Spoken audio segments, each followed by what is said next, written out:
Pasien masuk IGD di rumah sakit tanggal 25 Maret 2026, kemudian masuk ruang rawat inap dan meninggal di ruang rawat inap pada tanggal 26 Maret 2026. Lama rawat 2 hari dengan dokter penanggung jawab, Dr. Priska Dona Putri, spesialis paru, konsultan onkologi. Pasien masuk dengan diagnosis awal tumor mediastinum jenis sel germinal campuran, jenis Yolk subtumor dan karsinoma embrional, stage 3, dengan melibatkan pleura, perikat, dan KGB aksila, serta nilai PS 4. Dengan masalah pasien gagal napas tipe 1, efusi pleura kanan, hemoptisis non-masif, epistaksis, hiponatremia 121 dengan nyeri kanker pas 67. Riwayat perjalanan penyakit pasien. Pasien datang dengan keluhan sesak napas yang dirasakan semakin memberat sejak 2 hari sebelum masuk rumah sakit. Pasien sudah mengeluh sesak nafas itu dirasakan sejak 2 minggu dan semakin memberat 2 hari sebelum masuk rumah sakit. Sesak dirasakan pasien memberat setelah pasien jalan atau aktivitas dan agak berkurang dengan istirahat. Sesak pasien tidak muncul bunyi ngik-ngik. Sesak napas tidak dipengaruhi oleh perubahan posisi dan suhu. Pasien dapat tidur dengan satu bantal, namun pasien menyatakan lebih nyaman jika tidur setengah duduk, terutama saat sesak. Selain sesak, pasien juga terdapat keluhan batuk berdahak, dan 2 hari terakhir batuk berdahak tersebut disertai dengan bercak darah. Dahak yang keluar berwarna keputihan awalnya, kemudian 2 hari terakhir batuk bercak dahak tersebut terdapat darah. Dan batuk bercak darah ini merupakan batuk bercak darah yang pertama kali dirasakan oleh pasien, juga disertai muncul mimisan. Pasien juga mengeluh terdapat nyeri dada, terutama di daerah dada tengah dengan skala skor VAS-nya 6-7. Nyeri dirasakan oleh pasien hilang timbul, muncul, dan hilang tidak tentu waktu. Pasien tidak terdapat keluhan demam, tidak ada nyeri kepala, tidak ada nyeri ulu hati, tidak ada mual, muntah, keringat malam. Pasien terdapat penurunan berat badan kurang lebih 10 kilo dalam 1 tahun terakhir. Tidak ada keluhan nyeri kepala, pasien tampak ada wajah sembab, BAB dan BAK tidak ada keluhan. Pasien merupakan pasien rutin menjalani pengobatan kemoterapi di RS Persahabatan, sudah menjalani kemoterapi 6 siklus. Dikatakan dari pihak rumah sakit oleh perawatnya dan dokter pengobatan terakhir istirahat dulu karena respon tubuh pasien yang tidak kuat. Pasien sudah diagendakan terjadwal kontrol di bulan April. Namun saat pasca Lebaran, pasien merasa sesak dan semakin sesak 2 hari terakhir sehingga pasien datang ke Rumah Sakit Paru Gunawan Protowidikdo. Dari hasil telusur SITB, data tidak ditemukan. Dari riwayat penyakit sebelumnya, pasien tidak memiliki riwayat asma, POK, infeksi TB, hipertensi, DM. Pasien merupakan pasien rutin pengobatan kemoterapi di RS Persahabatan. Baik dokter. Baik dokter. Pasien memiliki riwayat merokok 10 batang per hari selama 16 tahun dengan indeks Wickman sedang. Pasien bekerja sebelum sakit itu sebagai montir bengkel. Dari hasil pemeriksaan fisik pada tanggal 25 Maret, pasien sudah tampak apatis, cenderung mengantuk, tampak sakit berat dengan TND 103/65, nadi 132 kali per menit, RR 35 kali per menit, saturasi 86%, udara ruang, kemudian diberikan NRM 15 liter per menit, naik menjadi 95%. Berat badan pasien 45 dengan tinggi badan 160, indeks massa tubuhnya 13,02, gizi kurang. Dari kepala pemeriksaan, wajah pasien tampak sembab, dari mata tampak konjungtiva pucat, mukosa pucat, dari leher tidak teraba adanya pembesaran KGB, trakea di tengah. Dari pemeriksaan paru, pergerakan dini simetris, tidak tampak ada venektasi, tampak ada sayatan bekas operasi di area dada tengah. Dari vokal permitus cenderung ada kiri melemah, kemudian suara redup, suara vesikular menurun di sisi kiri, terdapat rongki di kedua paru, pasien juga mengeluh ada nyeri tekan di area epigastrium. Dari telah ASTB tidak ada temukan data.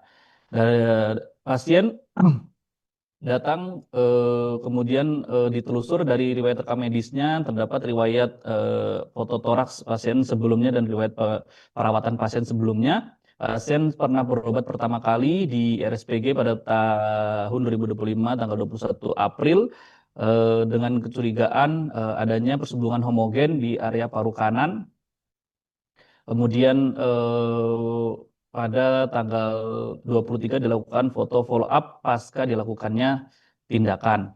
Selanjutnya pasien kontrol kembali pada tanggal 4 Juli 2025 dan tanggal 12 Juli 2025 sebelum mendapatkan pengantar untuk rujukan ke Rumah Sakit Persahabatan. Pada hari pasien masuk rumah sakit tanggal 25 Maret 2026 karena pasien datang dengan keluhan sesak napas, HB pasien 9,5 dengan leukosit 26.270, neutrophil segmen 89, natrium 121, kalium 3,5 dan klorida 81, ureum 15, kreatinin 1,0, terkesan anemia kronis dengan leukositosis dan hiponatremi. Dilakukan pemeriksaan AGD pada tanggal 25 Maret saat pasien masuk, pH 7,4, PCO2 38,2, PO2 21,6, HCO 326,2 dengan saturasi oksigen 42, kesan hipoksemia berat. Kemudian pada dilakukan pasien diberikan NRM 15 liter per menit, diberikan terapi nebulisasi, kemudian dilakukan AGD ulang setelah observasi dilakukan AGD ulang pada tanggal yang sama jam 15.21, pH 7,5, PCO2 27, PO2 78, HCO 323,2 dengan saturasi oksigen 96 per NRM 15 LPM, kesan alkalosis respiratorik. Riwayat pasien sebelumnya adalah pada tanggal 23 April saat pertama kali pasien berobat, sudah pada pasien perawatan pertama kali pasien pernah mendapatkan riwayat tindakan sternotomi plus timektomi dengan hasil di riwayat rekam medisnya tampak massa tumor mediastinum supraanterolateral kanan melewati median sedikit ke lateral kiri, batas bagian tegas berkapsul, konsistensi padat, kistik berisi darah dan cairan kecoklatan. Sampel jaringan tersebut dilakukan pemeriksaan histopatologi. Pemeriksaan patologi anatomi pada tanggal 24 April 2025, kesimpulan histologik mendukung mixed germ cell tumor, yolk sac tumor, dan karsinoma embrional.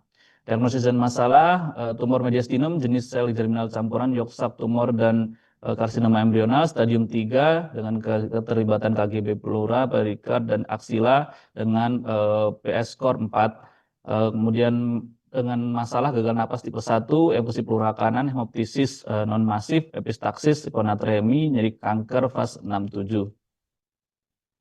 Terapi pasien mendapatkan oksigen NRM 15 liter per menit dengan target saturasi di atas 95, inhalasi salbutamol 2,5 mg plus ipraprotrium bromide 0,5 3 kali sehari dengan kombinasi inhalasi budesonide 1 mg 2 kali sehari, pemberian cairan NaCl 0,9 500 cc dengan sebelumnya diawali koreksi NaCl 3%, 500 cc per 24 jam, target 2 kali koreksi, dan injeksi dexamethasone 1,5 mg, levofloxacin 1 kali 250 mg, N-acetylcysteine 1 kali 2.500 mg, HIV.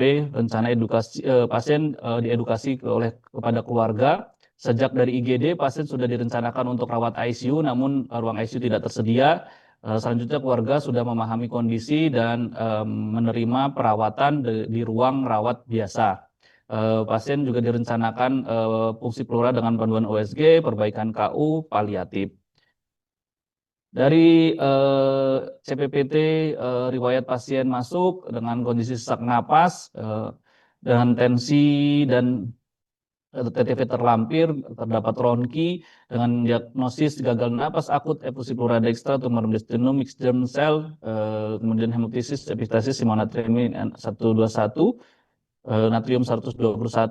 Kemudian coba dikoreksi dengan NS 3%, dilakukan nebulisasi, kombipen. Keluarga pasien diedukasi ulang dengan ketidaktersediaan ruangan ICU serta risiko perburukan hingga henti napas, henti jantung, dan hingga risiko meninggal dunia di ruang perawatan. Pada tanggal 26 dini hari pasien dilaporkan apne dengan GCSS 1 V1 M1, riwayat dengan ada hemoptysis epistaxis dan ada nyeri kanker, tekanan darah tidak terukur, nadi tidak teraba, kemudian dilakukan pemeriksaan EKG, PLET, pupil midriasis maksimal. Pasien dinyatakan meninggal dunia pada pukul 4.55 dengan pasien sudah teredukasi sebelumnya, di hari sebelumnya, memahami kondisi dan memilih DNR.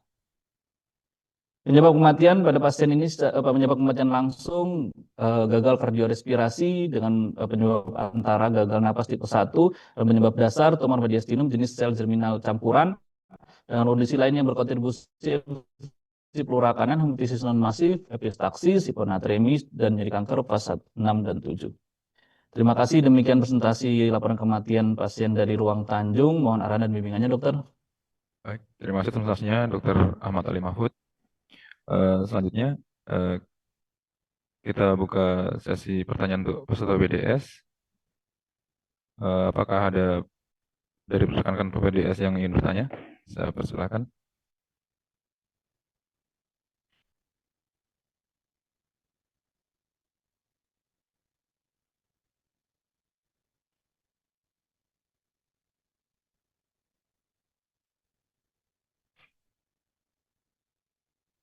Ini dari klinis sama lab nggak ada curiga ke arah pneumonia juga nih? Ada nggak curiga ke arah infeksi paru akut gitu selain masalah medis ini? Izin dokter, pada pasien dengan hasil anamnesis ada keluhan sesak, namun pasien tidak mengeluh ada demam, kemudian dengan gambaran leukositosis yang meningkat, penyaji sempat berdiskusi dengan DPJP apakah ini terdapat potensi untuk pneumonia, dokter. Dari diskusi tersebut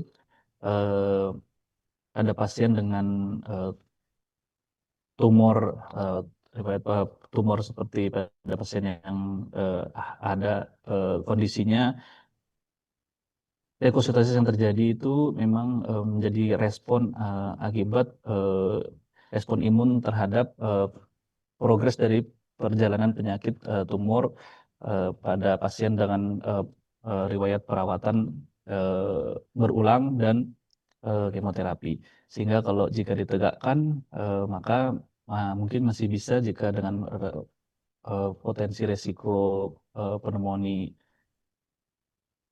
hospital, dokter.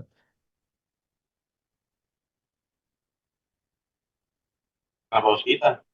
Emang dia pernah dirawat sebelumnya? Izin dokter, pasien Dalam pernah 2 minggu terakhir? izin dokter, pasien pernah perawatan dan menjalani menjalani kemoterapi, perawatan dan kemo di Rumah Sakit Persahabatan sebelumnya, dokter. Kapan? Itu 1 bulan terakhir, dokter. Di bulan sebelum puasa, dokter. Dan pasien saat itu dinyatakan untuk istirahat, di stop dulu kemonya karena pasien tidak kuat dengan PS score-nya 4. Kemudian belum sempat kontrol untuk di bulan April. Kemudian pasien sudah sesak di rumah, dokter. Demikian riwayat perjalanannya pasien, dokter. Tapi kamu cek nggak itu marker-marker infeksinya? Tadi saya nggak gitu nyimak. Izin dokter, Cek ya? pada pasien belum sempat diperiksakan CRP ataupun eh, apa Terus dirawat berapa lama sih di sini? Sampai meninggal? baru Masuk kapan? Meninggal kapan? masuk tanggal 25, meninggal tanggal 26, dokter. 25, 26. Iya dokter, 2 hari. Jadi pasien masuk tanggal Baru 26. dong kemarin ya? Betul dokter, betul Hmm. dokter. Ya Baru. makanya kalau tumor tumor paru kan eh, apa namanya? Sorry, sorry, keganasan pembuluh kan ya berpotensi membuat imunitas tubuh pasien itu ngedrop ya, apalagi kemo-kemo kan. Jadi pasien sangat-sangat rentan terinfeksi kuman. Jadi status pasien mirip-mirip pasien HIV kan, yang rentan terinfeksi kuman. Jadi kalau kamu nggak mikir ke arah-arah infeksi, hanya mikir ke ya walaupun sudah difusima DPTP, tapi kan tetap biasanya dipikirkan juga lah karena infeksi. Emang tahu tahu dari mana nggak ada infeksi sama sekali? So, kamu belum cek marker-marker infeksi yang bisa kamu cek CRP misalkan yang lebih murah kalau misalnya bisa profesionalnya mungkin siapa tahu tinggi. Iya dokter. Sempat didiskusikan dengan DPJP juga disarankan untuk penegakan diagnosis arah infeksinya memang sebaiknya diperiksakan procalcitonin dan CRP dok. Namun karena keterkaitan jaminan dok, sehingga dari Ya, ya nggak apa-apa tapi harusnya tetap ditulis ya. dipikirkan aja begitu. Baik dok. Ya kan sebenarnya pasien masuk kan udah gagal napas tuh, seterusnya 86 kan. Betul Room, dokter. room R 80-an kalau nggak salah ya. Oke, Betul NRM dokter. naik jadi 95 kan. Betul dokter.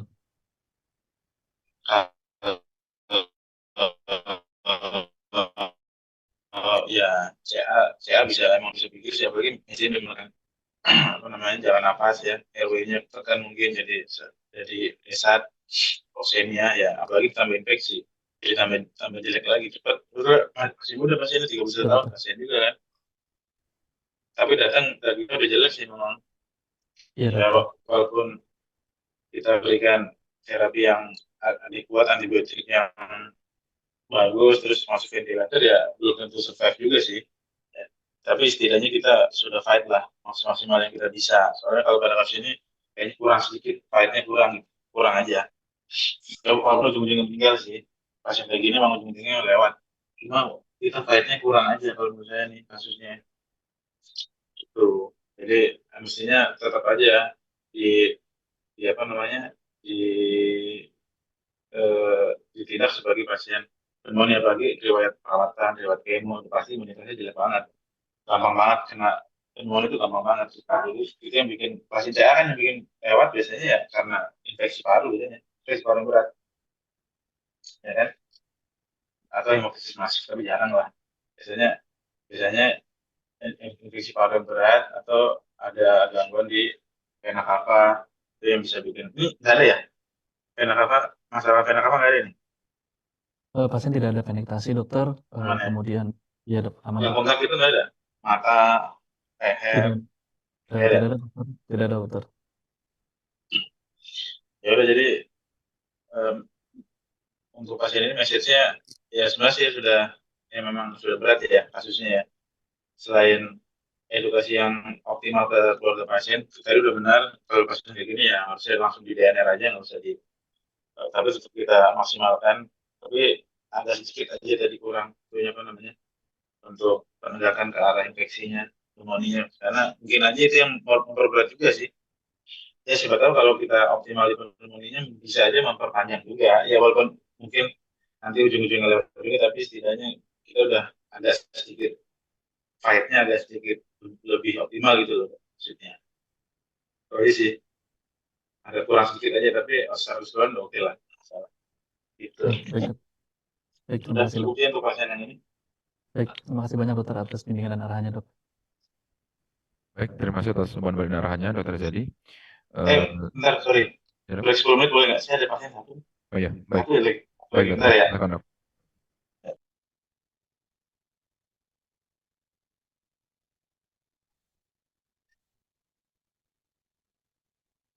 Thank you bang, thank you.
Ayo mulai lagi deh. Baik dokter, izin akan dilanjutkan presentasi laporan kematian yang kedua oleh Dokter Sofa Muminah. Dokter Sofa Muminah, dipersilakan dok.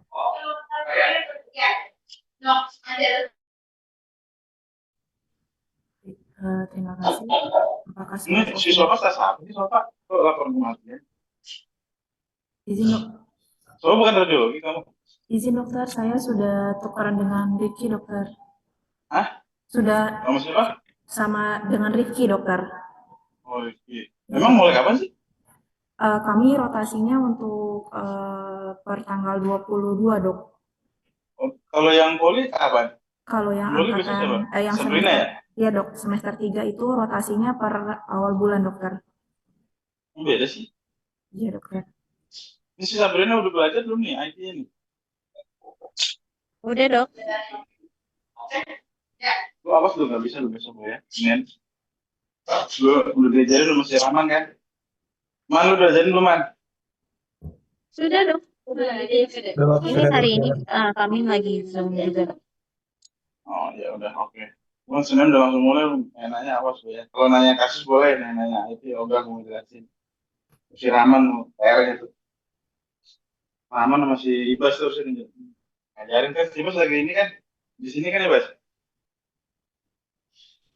Ya dok, kami berdua hari Senin sudah di RSPG semua dok.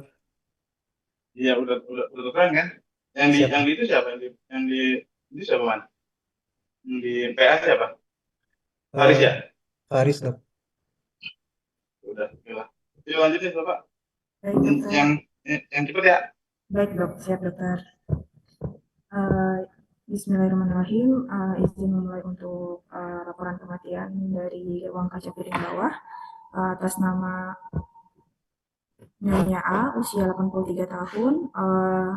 Pasien ini masuk IGD tanggal 23 Maret, meninggal tanggal 23 Maret juga, lama rawat 0 hari di PJP oleh Dr. Fudestiko. Pasien didiagnosis dengan gagal jantung dekompensasi akut, pneumonia komunitas dengan PSI 93, masalahnya gagal napas akut, edema paru kardiogenik, pansitopeni, hipoalbumin, hemoptisis non-masif, sindrom dispepsia, kardiomegali, gastroenteritis akut, dan terduga efusi pleura bilateral. Riwayat perjalanan penyakit pasien, ini pasien datang dengan keluhan sesak nafas, dirasakan hilang timbul sudah 1 bulan yang lalu, kemudian memberat sejak 2 hari. Sesak diperberat saat berjalan dan berkurang saat istirahat. Pasien mengatakan sering terbangun pada malam hari karena dirasakan sesak yang sangat mengganggu dan tidur harus disanggah oleh 2 bantal. Pasien mengatakan sesak tidak disertai suara mengih. Keluhan ada batuk berdahak berwarna putih dan pasien juga mengatakan kedua kakinya bengkak sejak 1 bulan yang lalu. Batuk, kemudian pasien saat masuk perawatan rawat inap, pasien mengatakan ada batuk disertai bercak darah dan jumlahnya itu kurang lebih 5 cc. Nyeri dada di sangkal. Pasien mengatakan ada demam sejak 3 hari terakhir, mual muntah dan ada BAB cair frekuensi 5 kali sehari dengan nyeri ulu hati. Untuk riwayat sebelumnya, pasien hanya memiliki riwayat hipertensi. Biasanya ini pasien tidak pernah rutin kontrol ataupun konsumsi obat, hanya minum obat saat berobat ke puskesmas atau klinik terdekat.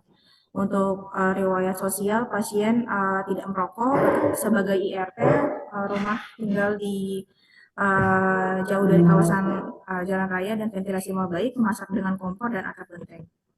Untuk pemeriksaan fisis ini saat pada di IGD itu pasiennya dengan tekanan darah 143/80, frekuensi napasnya 125 kali per menit, frekuensi nafasnya 31 kali per menit, saturasi oksigen 90% dengan udara ruang dan 97% dengan kanula hidung 3 liter per menit. Kemudian saat di ruangan pasien mengalami kondisi yang berat, terus GCS di ruangan itu saat saya periksa E3, M4, V5 dengan kesadaran apatis, tekanan darah 141/73, frekuensi nadi 115 kali per menit, frekuensi nafas 26 kali per menit. Kemudian saturasi oksigen dengan 96% dengan kanula hidung 3 liter. Pemeriksaan fisis yang bermakna yaitu pada pemeriksaan jantung terdapat peningkatan JVP dan pada pemeriksaan paru terdapat suara nafas tambahan yaitu rongki basal halus di basal paru kedua lapang paru. Dan pada pemeriksaan ekstremitas terdapat pitting edema di kedua tungkai. Untuk foto toraks terdapat gambaran elongasi aorta dengan kardiomegali dengan CTR lebih dari 50%, kemudian terdapat peningkatan corakan bronkofaskular di kedua lapang paru, kemudian untuk sudut costophrenikus pada paru kanan dan kiri sulit dinilai, kemungkinan tertutup oleh suatu cairan ataupun infiltrat. Berikut adalah EKG pasien dengan kesan sinus takikardi, kemudian ada left ventricle hypertrophy. Berikut adalah hasil laboratorium pasien. Untuk hasil laboratorium pasien saat datang itu HB 7,8, hematokrit 21, leukositnya 4.710, kemudian trombosit 12.000, segmen 47, limfosit 46.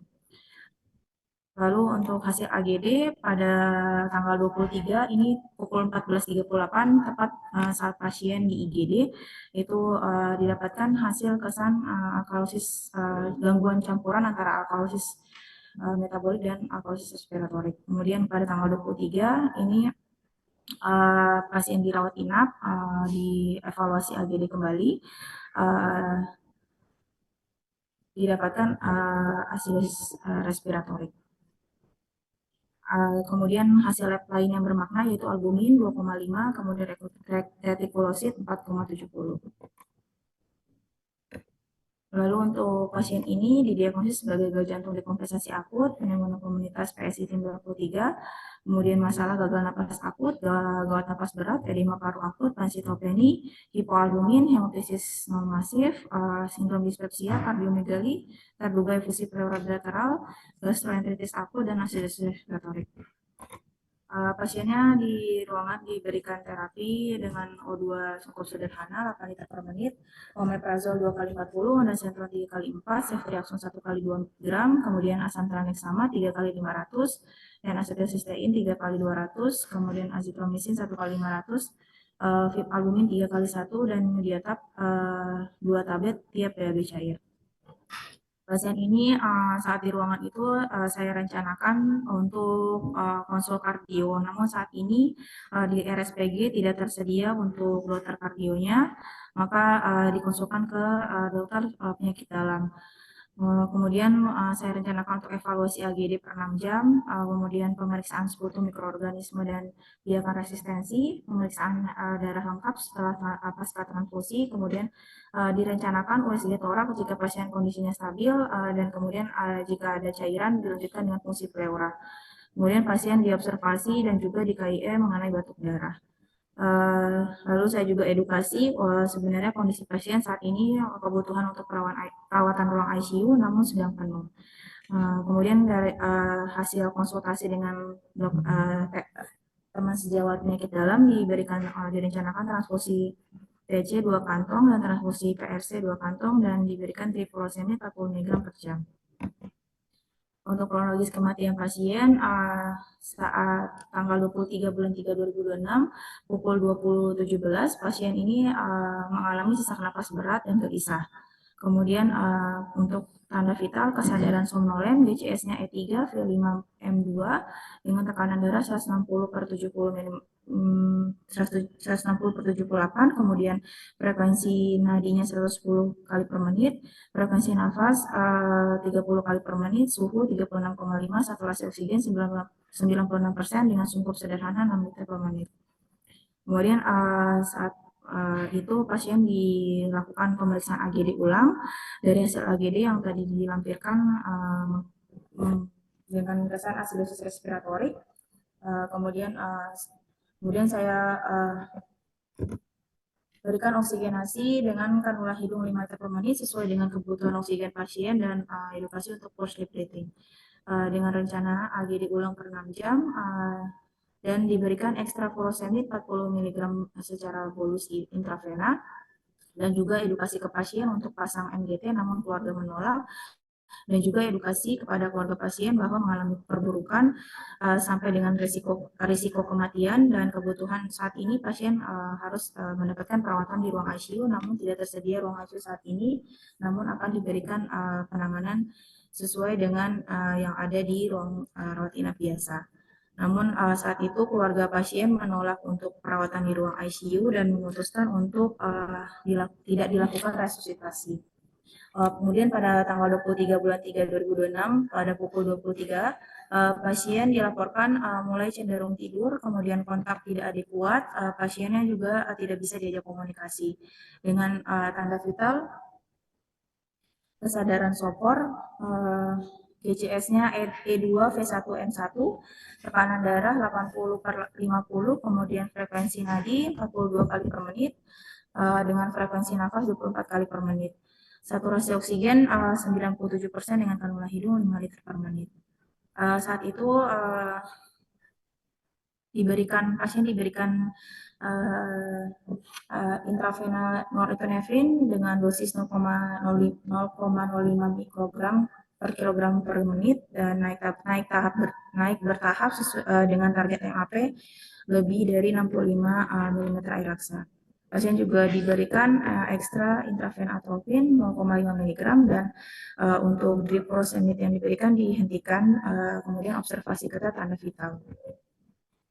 Pada tanggal 23 bulan 3, pasien saya evaluasi kembali. Saat itu kondisi pasien masih sama, kontaknya tidak adekuat, kemudian tidak bisa diajak komunikasi dengan kesadaran sopor.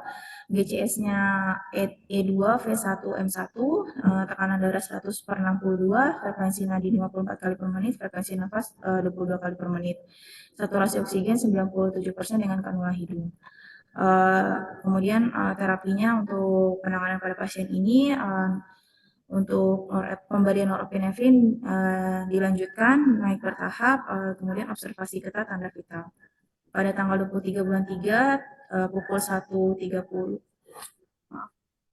pasien mengalami henti jantung dan henti nafas, kemudian nadi tidak teraba, pupil diasis maksimal, refleks kornea tidak ada, EKG troasiutol, pasien dinyatakan meninggal di hadapan keluarga dan perawat. Untuk penyebab kematian, penyebab langsung itu gagal kardiorespirasi, antaranya gagal nafas akut dan edema paru akut kardiogenik. Penyebab dasarnya adalah gagal jantung dekompensasi akut. Kemudian kondisi lain yang berkontribusi yaitu penurunan komunitas PSI 93, pasitopeni, hipoalbumin, hemoptisis non masif, sindrom dispepsia, kardiomegali, dan gastroenteritis akut. Untuk audit kematian, untuk diagnosis pasien ini sudah tepat. Apakah pernafasan sesuai dengan standar? Iya. Apakah ada keterlambatan diagnosis atau terapi? Iya. Kemudian apakah ada faktor sistemik yang berkontribusi, misalnya keterlambatan ICU atau keterlambatan alat atau human error? Pada pasien ini mengalami keterlambatan perawatan di ruang ICU karena keterbatasan ruang ICU yang sudah penuh. Kemudian apakah kematian ini dapat dicegah? Untuk kematian pada pasien ini sebenarnya bisa dicegah apabila pasien mendapatkan perawatan yang tepat di ruang intensif atau di ruang ICU. Terima kasih, mohon arahan dan bimbingannya dokter. Baik, terima kasih Dokter Sof atas presentasinya. Mohon izin dokter, apakah dipersilakan untuk sesi tanya jawab dulu atau langsung umpan balik dokter jadi? Adalah kasusnya nggak bagus buat dimajuin ya. Kita mau berbuat apa gitu? Iya dokter. Ini lebih jantung harusnya. Di sana tuh nggak ada kardio, sama sekali nggak ada jantungnya. Iya dokter. Jantung nggak ada. Iya dok, untuk saat ini dokter spesialis jantungnya lagi belum ada dok, belum tersedia karena kemarin habis mau lanjut sekolah dokter. Jadi sebelumnya ada gitu. Sebelumnya ada dokter, cuman untuk 1 bulan ini sudah lagi sedang melanjutkan sekolah. Terus nggak ada ganti gitu? Masih dicari dok, sementara pasien-pasien di sini dirawat dengan dokter penyakit dalam dok. Penyakit dalam. Ya tapi kalau ada jantung lebih bagus ya. Maksudnya jantung mana hasilnya lah. Susah juga gitu. Makanya sebab pas lihat kasusnya nggak menarik buat dimajuin sebenarnya ya. Iya dokter. Message-nya nggak bisa banyak buat kalian gitu kasusnya. Tapi nanti di lapangan ini sering banget jadi nih. Nanti lempar-lemparan ke BJP nanti nih. Iya dokter. Misal kamu dihubungi sama IGD gitu. Begini, wah ini kan di BJP jantung harusnya. Udah di jantung, rubber aja dok, di BJP baru. Wah kayak gitu, ntar sering banget begitu. Ujung-ujungnya yang nangkep siapa? IBD ujung-ujungnya sih nangkep sih. IBD pasti mau dia. Di BJP. Cuma nanti adu-aduan ini kita sama jantungnya sering banget kasus ini sering banget di lapangan nih. Nggak mau jadi di BJP nih. Jantung nih kasus begini nih. Karena wah ini kan bergeriatri, mau ini baru di BJP jantung rubber. Padahal berarti di jantung. Jadi kamu, tapi kalau kayak gitu ya, kalau nggak ada yang mau, kamu ambil aja sih. Jangan nggak usah lempar-lempar juga pasien-pasiennya. Cuma nanti di lapangan, kamu bakal sering nemuin nanti. Kalau sudah kamu lulus, dimanapun kamu kerja, nanti pasti akan ada gesekan kayak gini nih. Nggak mau jadi DPJP, karena kan jadi DPJP kan ribet ya. Harus ketemu keluarga pasien, dijelasin kan gitu-gitu ya. Mungkin dokternya males kali ini. Tapi kamu jangan kayak gitu. Kalau udah nggak ada kalau saya bilang palu rapper nih tapi kalau jantung nggak mau yaudah kita ambil aja nggak usah dilepas-lepas juga karena ini kasusnya jantung banget sih diperberat dengan geriatri sama pneumonia ya kan Sofa ya Ada pansikopeni juga dok dari hasil labnya. ada masuk ke ini juga HB-nya dari 8 ya sementara ya HB 7 trombosit 12.000. sorry mau ngapain kita gitu ya yaudah pasti lewat lah soalnya di ICU juga lewat ini kalaupun ICU ada nih misalnya ICU ada satu bed gitu misalkan nggak akan masuk ini pasien prioritas 4 namanya satu usia yang kedua komorbidnya banyak ICU itu kan mau terima kalau survival tinggi atau at least setidaknya chance dia untuk survive itu ada lah gitu kalau chance survive jelek walaupun ada bednya pasti ditolak sih sama kajian atau sama anestesi pasti ditolak itu kalau di Fatma begitu walaupun ada tapi kalau dia udah prioritas 4 dia nggak akan masuk ya prioritas 4 ya usianya, komorbidnya, survival rate-nya rendah ya udah pasti nggak masuk. Jadi ya ini dirawat di ICU pun nggak lama juga sih sofa sih. Lewat-lewat juga ini pasien sama kayak yang tadi si tumor mediastinum. Lewat juga cuma kalau yang tadi kan sedikit bukan ini sih sedikit kurang aja sedikit kurang. Tapi kalau yang ini ya udah kamu udah maksimal. Tim di sana sudah maksimal ya emang berat kasusnya mau gimana. Yang penting edukasi di awal ya. Itu tadi udah bagus sih edukasinya kan. Akhirnya minta DNR kan. Iya Ya pokoknya dokter. ini kasus yang dua ini nih kalian nanti bakal sering banget nemuin nih bakal terutama kasus yang sofa ya itu bakal sering banget nemuin nanti kita adu apa ya adu urat lah sama jantung sama internis juga nanti pasien-pasien yang bersinggungan kayak gini nih pada nggak mau jadi BPJP ntar deh beneran deh ntar kamu lulus ngerasain deh sendiri akhirnya nggak ada DBJP aja sampai pagi itu jalan malam nggak ada DBJP pagi akhirnya ya kita ditelepon sama duty atau sama manajemen dokter ya jadi ya kalau udah kayak gitu mau gimana udah terima aja kayak gitu pasti banter semua deh begitu ya karena saya udah ngalamin udah apa ngalamin kayak gini kasus ada yang saya terima ada yang nggak mau orang nggak terima kan gue ambil kayak gitu orang cuma infusi doang gagal jantung masa kita DBJP kan gitu ya cuma kalau yang ini emang jantung banget sih coba ya makanya nggak ada dokter jantung susah di sana internis pun ya kalau ya kurang lah ya kalau internis umum ya kalau nggak ada jantung ya kurang kayak gitu sih kasus kasus sama-sama bagus untuk dipelajari dua-duanya yang satu kasus kita banget dan bakal sering ketemu juga yang satu lagi kasus masih Jawa cuma mungkin kita bakal sering bersinggungan di depan ke apa namanya di lapangan nanti pasti akan sering ketemu kayak soal gitu ya udah jadi cukup sih dokter terima kasih Baik, terima kasih banyak dokter. Baik, terima kasih atas umpan balik dan arahannya Dr. Rizadi. Karena sudah 2 kasus laporan kematian sudah dipresentasikan, maka kita cukupkan kegiatan ilmiah siang hari ini. Semoga kegiatan izin ya ilmiah. terima kasih banyak Baik dokter, izin menutup ilmiah dokter. Semoga kegiatan ilmiah pada siang ini bermanfaat bagi kita semua dan menjadi bernilai ibadah di sisi Allah Subhanahu wa taala.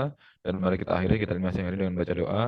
Allahumma inna astaudiuka ma'alam tanahu fardudu ilaina inda hajatina wa la tunsinahu ya rabbal alamin. Subhanakallahumma bihamdika asyhadu an la ilaha illa anta astaghfiruka wa atubu ilaik. Baik, saya selaku moderator mohon maaf apabila ada khilaf dan kekurangan selama kegiatan ilmiah pada siang hari ini. Saya akhiri. Wassalamualaikum warahmatullahi wabarakatuh. Waalaikumsalam. Terima kasih. Terima kasih dokter, terima kasih Terima Abang kasih. Mbak. Bagus banget.